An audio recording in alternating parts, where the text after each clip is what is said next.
Shalom untuk saudara pendengar yang dikasihi Tuhan Yesus Kristus.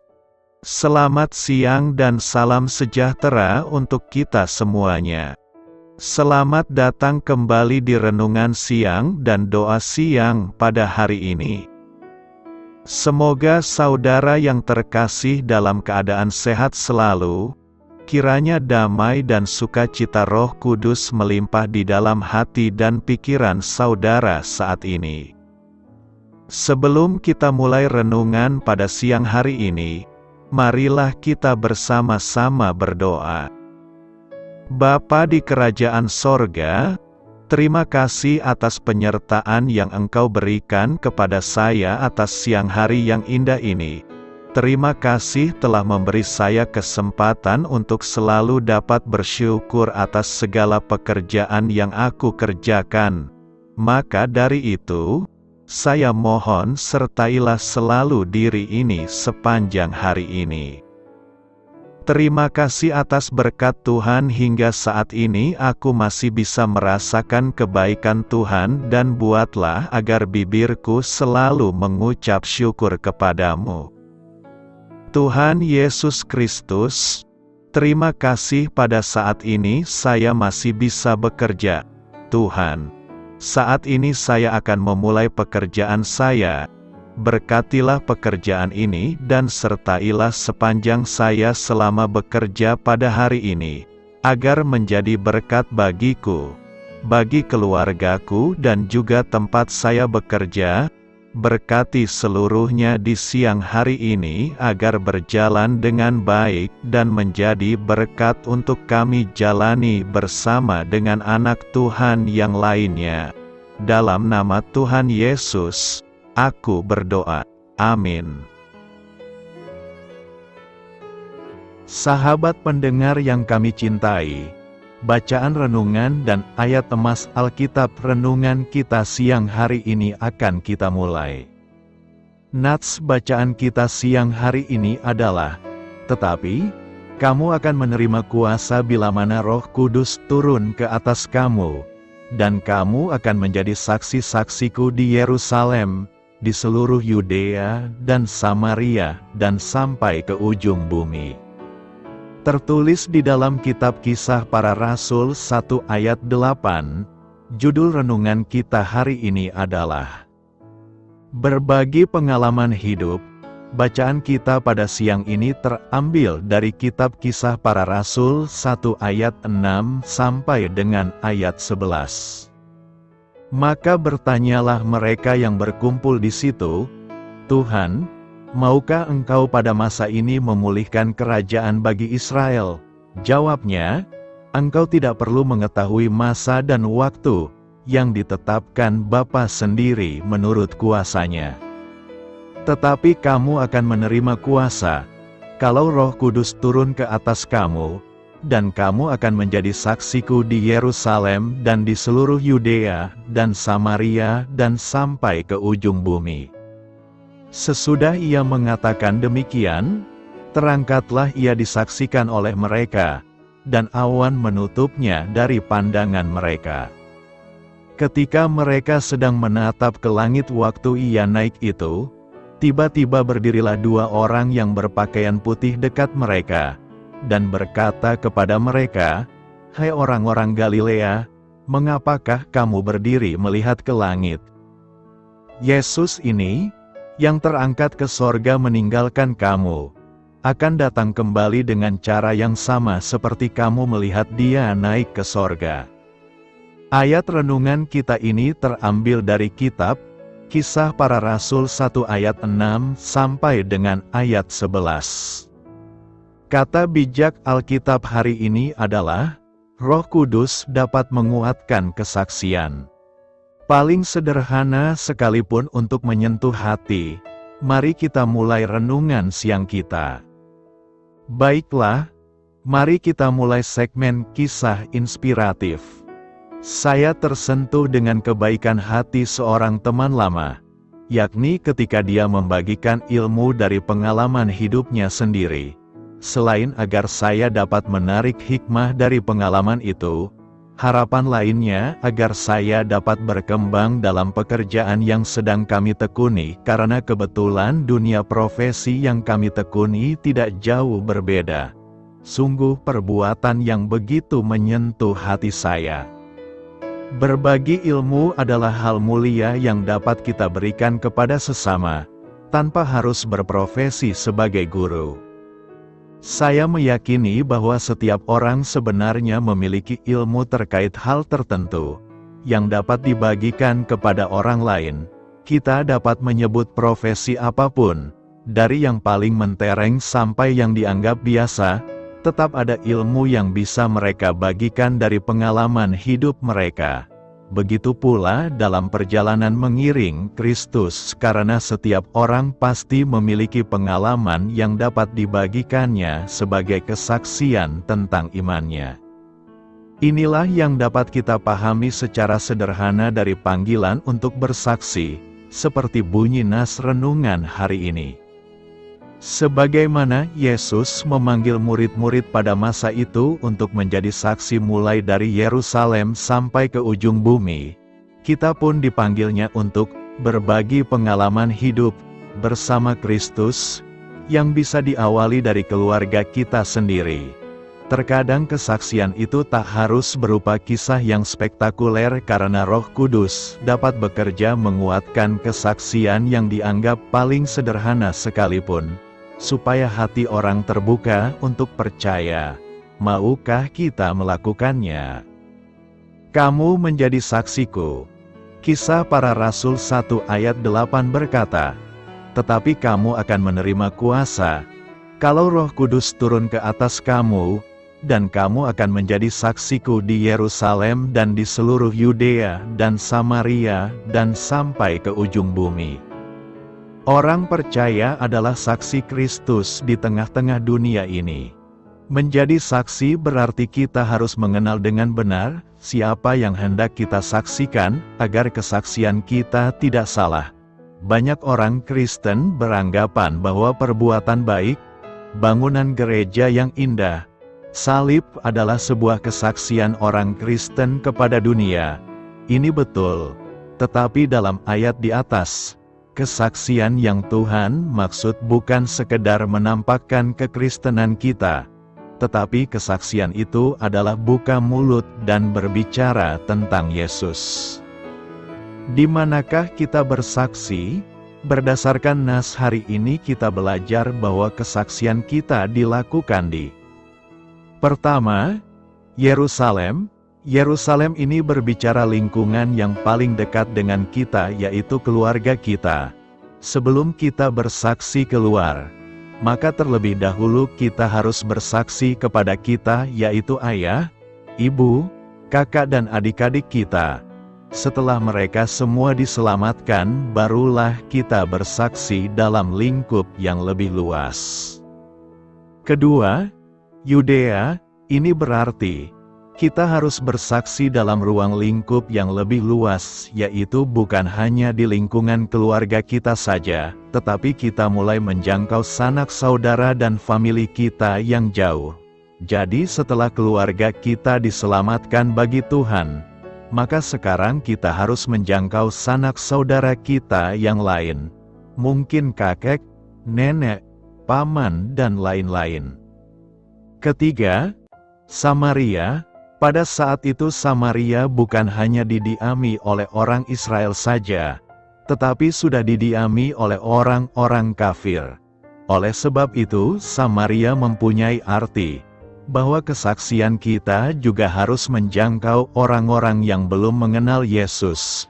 Mungkin orang-orang itu adalah tetangga kita, teman kerja di kantor, teman sekolah, relasi dan lain-lain. Kepada merekalah kita harus bersaksi. Keempat, sampai ke ujung bumi. Ruang lingkup kesaksian kita yang terakhir adalah sampai ke ujung bumi. Ini bukan berarti bahwa kita harus pergi sampai ke ujung dunia untuk menyaksikan Injil. Bila bisa itu baik, namun sampai ke ujung bumi mempunyai arti bahwa di mana saja dan kapan saja kita harus bersaksi tentang Yesus. Apakah resikonya jika kita tidak bersaksi? Yang pasti resikonya ialah jiwa-jiwa akan binasa. Mereka binasa karena mereka tidak pernah mendengar Injil keselamatan. Oleh sebab itu, bila kita terbeban bagi keselamatan mereka, kita harus bersaksi. Tuhan tuntut tanggung jawab kita. Kepada Nabi Yehezkiel Tuhan peringatkan, bahwa jika ada umat Tuhan yang mendengar peringatan bahwa Tuhan akan mendatangkan pedang atas negerinya, tetapi tidak mau diperingatkan, maka jika mereka meninggal darahnya akan tertanggung atasnya. Namun bila umat Tuhan itu meninggal tanpa mendengar peringatan dari penjaganya, maka Tuhan akan menuntut tanggung jawab darah orang itu atas penjaganya itu. Kita adalah penjaga sesama kita. Tugas memberitakan Injil diberikan oleh Yesus sebagai sebuah keharusan. Hal itu juga yang pernah ditegaskan oleh salah seorang rasul besar bernama Paulus. Celakalah aku jika aku tidak memberitakan Injil. Ayo bangkit, janganlah kita bermalas-malasan. Bangkitkan semangat kita dan beritakanlah Injil. Karena memberitakan Injil dan mempromosikan tentang salib adalah pekerjaan termulia dan Bapa di surga sukacita mendengarnya. Apakah kita sudah bersaksi kepada mereka? Ingat, bila kita tidak memberitakan jalan keselamatan, maka jika di antara mereka meninggal tanpa mendengar Injil, Tuhan akan menuntut hal itu kepada kita. Sebab itu, marilah kita bergandeng tangan seiring selangkah memberitakan keselamatan. Karena itu, teruslah bersaksi sepanjang hidup kita. Hidup yang dipenuhi Roh Kudus. Kisah Para Rasul 4 ayat 31 berkata, ketika mereka sedang berdoa, goyanglah tempat mereka berkumpul itu dan mereka semua dipenuhi dengan Roh Kudus. Lalu mereka memberitakan firman Allah dengan berani. Nas hari ini berbicara tentang hidup yang dipenuhi Roh Kudus. Ketika orang percaya berkumpul untuk berdoa dengan sungguh-sungguh, itu menciptakan kondisi spiritual yang menghadirkan kehadiran Tuhan dengan cara yang khusus. Doa adalah cara bagi kita untuk berkomunikasi dengan Tuhan, dan ketika kita berdoa bersama-sama dengan fokus yang sama, itu menciptakan atmosfer yang siap menerima kuasa dan kehadiran Roh Kudus. Goyangnya tempat berkumpul bisa dimaknai sebagai tanda dari Tuhan yang menunjukkan kehadirannya. Ini mungkin terjadi secara fisik atau spiritual, tetapi pada dasarnya itu adalah tanda kehadiran ilahi yang mengisi tempat tersebut. Ketika Roh Kudus hadir, itu tidak hanya terasa, tetapi juga dapat dilihat atau dirasakan. Ini juga mencerminkan penggenapan janji Yesus kepada murid-muridnya tentang pengiriman Roh Kudus. Ketika Roh Kudus turun, itu adalah bukti bahwa Tuhan setia terhadap janjinya. Ini memberikan keyakinan kepada orang percaya bahwa Tuhan selalu memenuhi janjinya.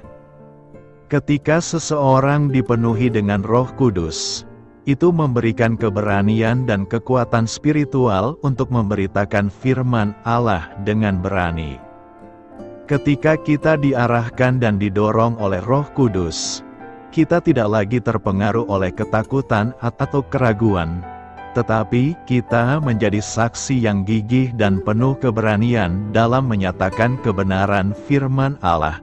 Jadi, pernyataan tersebut menyiratkan tentang kekuatan doa bersama, penggenapan janji Tuhan, dan kuasa serta keberanian yang diberikan oleh Roh Kudus kepada mereka yang percaya untuk memberitakan firman Allah dengan berani. Apa yang perlu direnungkan dari nas hari ini? Nas hari ini mengandung beberapa hal yang dapat direnungkan. Pertama, kekuatan dalam berdoa. Para murid Yesus menunjukkan kekuatan besar saat mereka bersatu dalam doa. Persatuan dalam doa adalah sarana yang kuat untuk memperoleh kekuatan dari Tuhan. ketika kita bersatu dalam doa dengan sesama percaya, Tuhan hadir di tengah-tengah kita untuk memberkati, menguatkan, dan memberikan arahan. Kedua, kuasa Roh Kudus. Pengalaman para murid ini menegaskan pentingnya kuasa Roh Kudus dalam kehidupan orang percaya. Ketika Roh Kudus turun, Ia mengubah orang-orang biasa menjadi saksi-saksi yang berani dan penuh keberanian. Kuasa Roh Kudus tidak hanya memberikan keberanian, tetapi juga memberikan kebijaksanaan, kekuatan, dan penghiburan dalam setiap situasi. Ketiga, ketekunan dalam pemberitaan firman Allah. Para murid ini tidak hanya dipenuhi dengan Roh Kudus untuk kepentingan pribadi mereka, tetapi juga untuk memenuhi misi besar Yesus Kristus, yaitu untuk memberitakan Injil kepada semua orang. Mereka memberitakan firman Allah dengan berani, tanpa merasa takut atau ragu, karena mereka tahu bahwa mereka didukung oleh kuasa ilahi. Karena itu, dengan renungan ini, kita bisa merenungkan pentingnya doa, pengaruh Roh Kudus dalam kehidupan kita, dan tanggung jawab kita sebagai pengikut Kristus untuk menjadi saksi-saksi yang berani dan tekun dalam memberitakan kabar baik Injil kepada dunia. Pelayanan Petrus dan Yohanes. Kisah Para Rasul 3 ayat 1 berkata, pada suatu hari menjelang waktu sembahyang, yaitu pukul 3 petang, naiklah Petrus dan Yohanes ke bait Allah. Kisah pelayanan Petrus dan Yohanes dicatat dalam Kisah Para Rasul 3 ini. Kisah Para Rasul 3 dimulai dengan latar yang sangat biasa, yaitu kebiasaan Petrus dan Yohanes beribadah di bait Allah karena orang Yahudi memiliki waktu-waktu sembahyang yang khusus. Itu adalah rutinitas keagamaan mereka. Namun pada suatu kali Petrus dan Yohanes pergi sembahyang, mereka bertemu orang yang lumpuh sejak lahirnya. Mereka bisa saja melewatkan kesempatan untuk memuliakan Allah dengan menyembuhkan orang lumpuh itu. Kita semua juga memiliki kebiasaan atau aktivitas harian, termasuk rutinitas keagamaan kita, yaitu pergi ke gereja. Jangan sampai rutinitas kita membuat kita melewatkan kesempatan-kesempatan untuk menyatakan kemuliaannya. Oleh karena itu, kita harus punya belas kasihan. Agama itu penting, namun sia-sia jika tidak memiliki belas kasihan. Mari kita peka dengan lingkungan kita, supaya kita bisa melihat kesempatan yang Tuhan berikan untuk memakai hidup kita menyatakan kemuliaan-Nya. Bagaimana caranya lewat hidup kita kemuliaan Tuhan dinyatakan kepada orang-orang di sekitar kita? Pertama, kita perlu belajar mengenali panggilan kita. Panggilan kita juga berarti kesempatan-kesempatan yang Tuhan letakkan melalui kebutuhan-kebutuhan sederhana di sekitar kita. Ketika kita cenderung hanya menjalankan rutinitas, kita cenderung melewatkan hal-hal yang kita anggap tidak penting. Misalnya, ketika kita berangkat ke kantor setiap hari, kita sebenarnya bisa menemukan kesempatan memuliakan Tuhan dengan memperhatikan orang-orang yang membutuhkan yang kita lihat dalam perjalanan ke kantor itu. Karena kita anggap orang-orang membutuhkan itu tidak penting, kita melewati kesempatan-kesempatan yang Tuhan letakkan dan berusaha menghindari masalah. Buka mata kita dan kenali panggilan kita. Jangan menghindari masalah, karena masalah adalah pintu masuk Tuhan untuk memperkenalkan diri-Nya. Banyak orang yang melalui masalah jadi mengenal Tuhan. Kita perhatikan masalah orang-orang di sekitar kita dan memperkenalkan mereka pada pengharapan akan Kristus. Petrus dan Yohanes mendekati orang lumpuh itu dan memperhatikan masalahnya sehingga dapat memenangkannya. Kedua, kita bersedia mengambil tanggung jawab akan masalah yang ada. Tuhan bisa menggunakan hidup kita untuk mengubah hidup orang lain. Sebelum mengenal Tuhan Yesus secara pribadi, orang di sekitar kita hanya bisa melihat Yesus melalui hidup kita dipakai untuk menyatakan kebaikan Yesus. Oleh karena itu, kita perlu menyodorkan diri kita untuk menolong orang lain. Dengan mengambil tanggung jawab, kita memang sedang membuka diri kita terhadap masalah, tetapi sebenarnya kita juga sedang membuka diri kita pada kasih karunia Tuhan. Petrus berkata, "Lihatlah kepada kami," yang artinya ia mau menunjukkan Tuhan Yesus melalui hidupnya. Ketiga, kita memberikan solusi yang tepat. Kita tidak harus memberikan apa yang orang harapkan seperti Petrus, tetapi Petrus berkata, "Emas dan perak tidak ada padaku, tetapi apa yang kupunyai, kuberikan kepadamu, demi nama Yesus Kristus, orang Nazaret itu, berjalanlah." Karena apa yang orang lain harapkan belum tentu yang mereka butuhkan. Orang lumpuh itu mengharapkan sedekah, tetapi yang Petrus berikan adalah kesembuhan. Jika Petrus memberikan sedekah, orang lumpuh itu akan lapar lagi setelah makan dari sedekah itu, tetapi dengan kesembuhan, orang lumpuh itu bisa bekerja untuk menghidupi dirinya sendiri dan tidak mengemis lagi. Menolong orang lain harus dengan hikmat, sehingga kita tidak hanya memberikan solusi sementara, tetapi solusi tepat yang akan membuat orang itu benar-benar keluar dari masalah. Mudah bagi Tuhan menolong kita, tetapi Ia mau cara hidup kita berubah. Keempat, mengarahkan orang kepada Tuhan Yesus. Semua usaha kita menolong orang lain harus mengarahkan mereka kepada Yesus. Bentuk penginjilan paling dahsyat adalah ketika kita dapat mengubah hidup orang secara nyata. Jadi, aktivitas keagamaan kita penting, namun tanpa belas kasihan itu semua sia-sia. Dengan berbelas kasihan, kita dapat memuliakan Tuhan.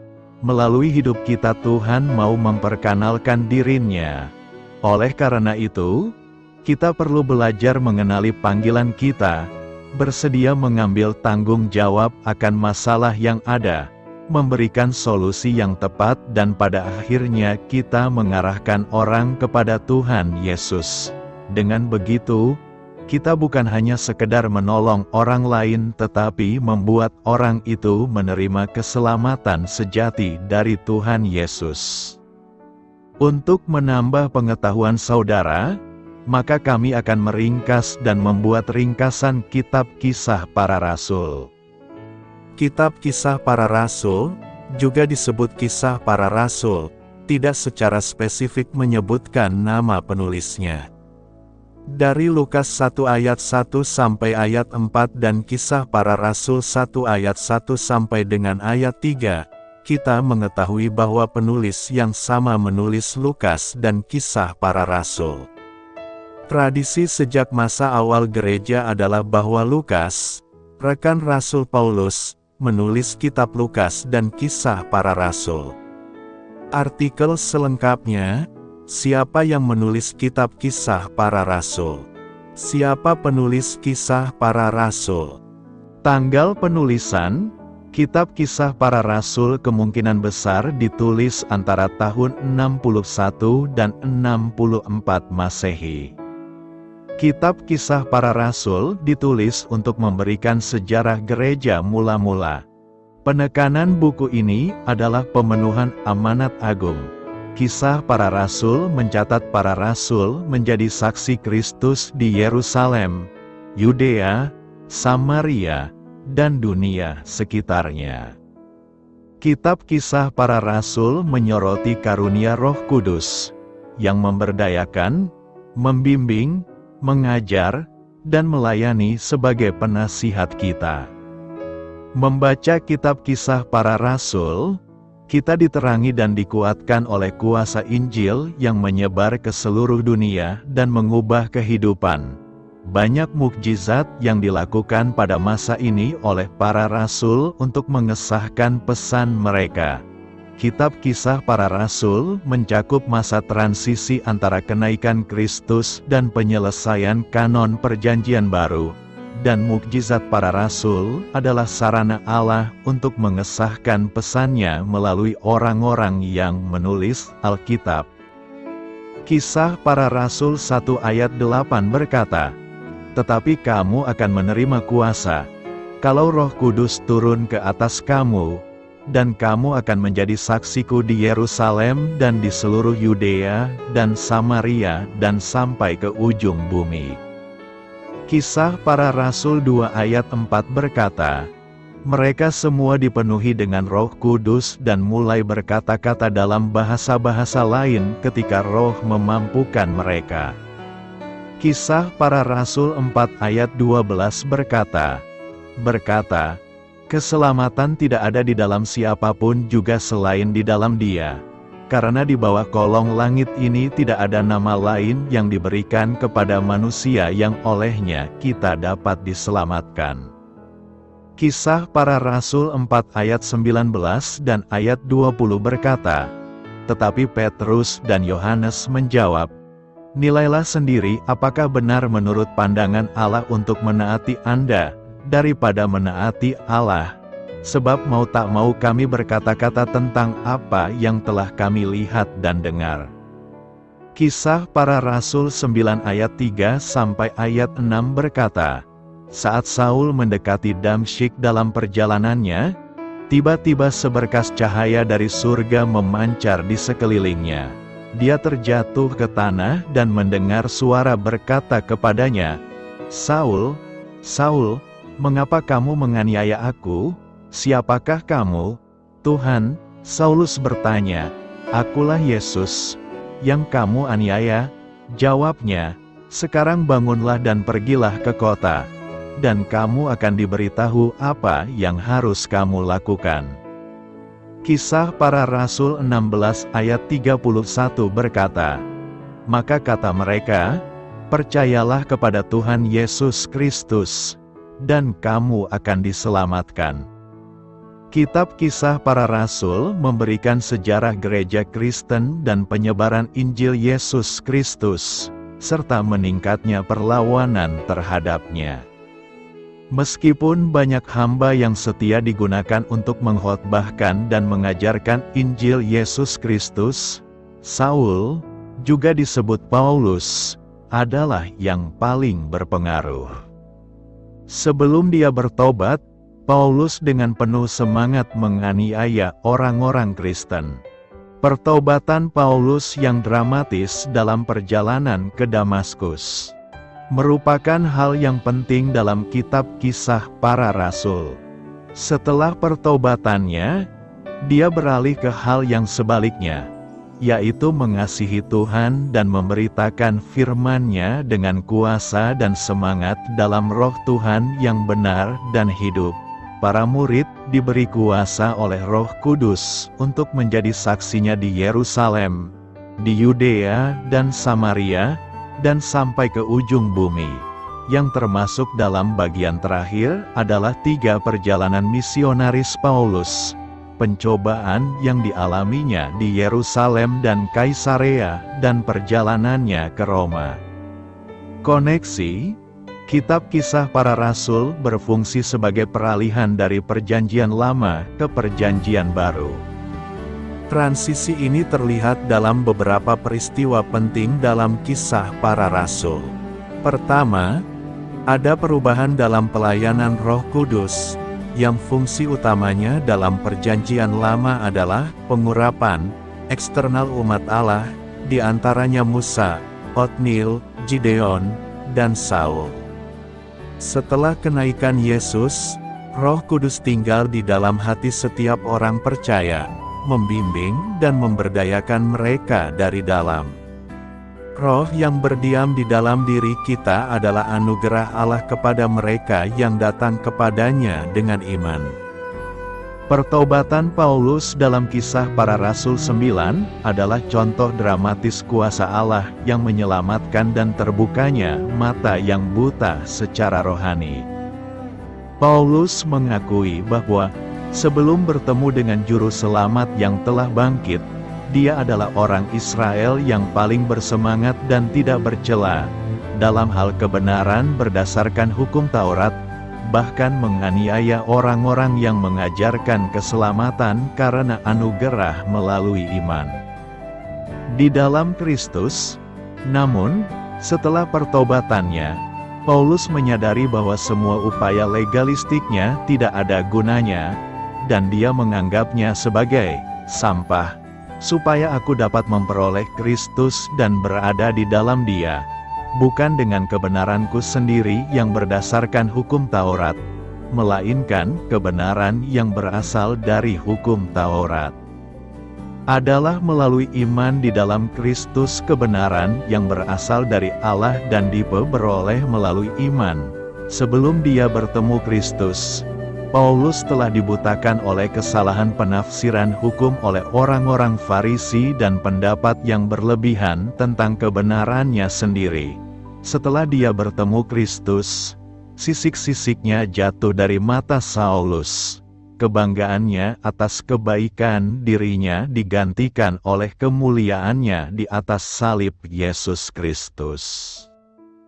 Penglihatan Petrus tentang lembaran yang penuh dengan hewan-hewan najis dalam Kisah Para Rasul 10 ayat 9 sampai ayat 15 adalah tanda lain dari transisi dari Perjanjian Lama ke Perjanjian Baru, kesatuan antara Yahudi dan bukan Yahudi dalam satu gereja universal. Hewan-hewan najis dalam penglihatan Petrus melambangkan bangsa-bangsa bukan Yahudi yang dinyatakan, ditahirkan oleh Allah melalui pengorbanan kematian Kristus. Hukum Perjanjian Lama telah memenuhi tujuannya, dan baik orang Yahudi maupun bukan Yahudi dipersatukan dalam kasih karunia Perjanjian Baru melalui iman mereka pada kematian dan kebangkitan Kristus. Tuhan dapat melakukan hal-hal menakjubkan melalui manusia biasa ketika Dia memberdayakan mereka melalui Roh-Nya.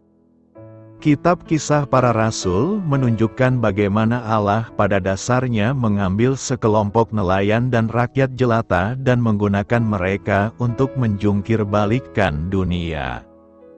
Tuhan mengambil seorang pembunuh yang membenci agama Kristen dan mengubahnya menjadi penginjil Kristen terbesar dalam sejarah, penulis hampir separuh kitab Perjanjian Baru.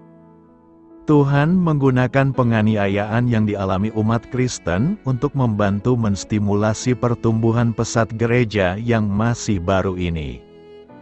Tuhan dapat dan melakukan hal yang sama melalui kita, mengubah hati kita, memberdayakan kita melalui Roh Kudus, dan memberi kita semangat untuk menyebarkan kabar baik keselamatan melalui Kristus.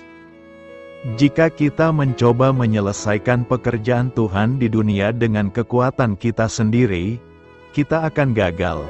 Seperti para murid dalam Kisah Para Rasul 2, kita harus dengan setia mewartakan Injil, mempercayai Allah atas hasil-hasilnya, dan mengabdikan diri kita dalam pengajaran para rasul dan dalam persekutuan, dalam memecahkan roti dan dalam doa. Selamat berkarya untuk Tuhan.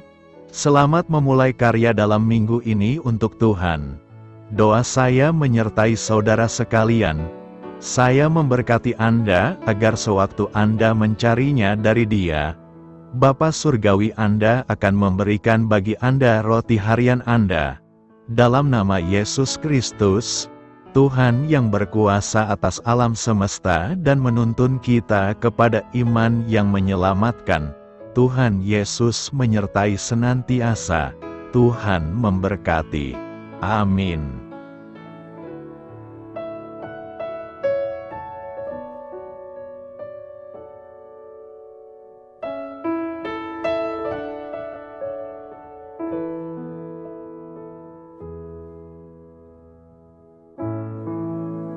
Demikianlah renungan firman Tuhan pada siang hari ini. Semoga menjadi kekuatan di dalam hidup kita dan menjadikan kita pribadi yang lebih sukses. Sebelum kita memulai aktivitas hari ini, marilah kita berdoa. Bapa kami yang ada di sorga, terima kasih atas kasih dan kebaikan Tuhan yang begitu besar buat kami. Tuntunlah perbuatanku agar di sepanjang hari ini saya bisa bekerja sebaik-baiknya, tidak pernah jemu menolong sesama, selalu ramah dan tahu terima kasih, menghayati iman dan mengamalkannya dengan sekuat tenagaku. Semua ini saya sampaikan kepadamu, dengan pengantaraan Kristus, Tuhan kami. Allah, Bapa kami bersyukur kepadamu, bahwa dengan bekerja kami boleh ambil bagian di dalam karya-Mu mensejahterakan dan membahagiakan umat manusia. Kami mohon bimbingan-Mu dalam melaksanakan pekerjaan kami hari ini. Bimbinglah kami agar sanggup bekerja dengan semangat kasih, dengan riang, rajin dan jujur. Terima kasih, Tuhan. Amin. Dalam nama Tuhan Yesus Kristus Tuhan dan Juru Selamat kami, Bapa kami yang baik, kami mengucap syukur dan berdoa. Amin. Biarlah firman Tuhan menjadi pengingat untuk kita semua, bahwa tuntunan dari Roh Kudus akan selalu memberi jalan keluar bagi setiap permasalahan hidup kita, dan memberi kedamaian di hati kita. Amin. Sampai jumpa di renungan siang saudara rohani berikutnya. Shalom.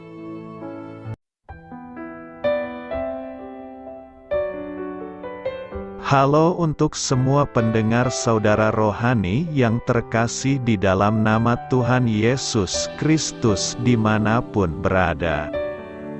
Mari dukung kami, tim redaksi Renungan Harian Saudara Rohani dengan cara memberikan bantuan, kritik dan masukan. Saudara dapat memberikan masukan melalui kolom komentar di bawah atau mengirim kepada kami langsung melalui email yang tertera di layar Anda, saudararohani@gmail.com. Jika saudara terberkati melalui renungan ini, saudara dapat mendoakan kami dan memberikan bantuan lainnya dengan mengirim email kepada kami. Saya berdoa agar saudara sekalian bahagia dan sehat selalu. Amin.